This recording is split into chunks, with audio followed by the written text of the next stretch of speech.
मरकजी वजीर और बीजेपी के रियासती सदर किशन रेड्डी ने इल्जाम लगाया है कि मजालिस मुकामी कोटा के तहत होने वाले कौंसिल इंतखाबात में कांग्रेस और अहम अपोजिशन बीआरएस मजलिस के साथ खड़े हैं।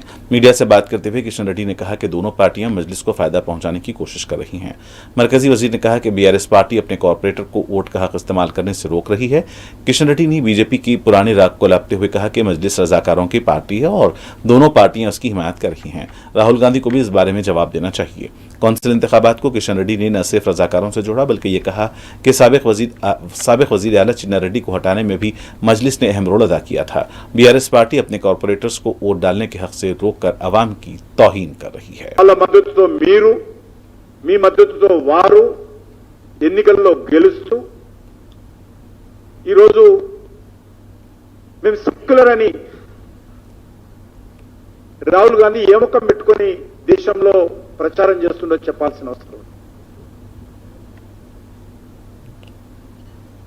మజ్లిస్ పార్టీ రజాకారుల పార్టీ అవునా కాదా రాహుల్ గాంధీ చెప్పాలి. ఎందుకంటే ఆయనకు తెలియదు, కనీసం తెలుసుకోవాలి. ఆ రోజు నిజాం పరిపాలనలో కూడా ఇదే రజాకారులు తెలంగాణలోని గ్రామీణ ప్రాంతాల్లో పేద ప్రజలపైన, రైతులపైన, రైతు కూలీలపైన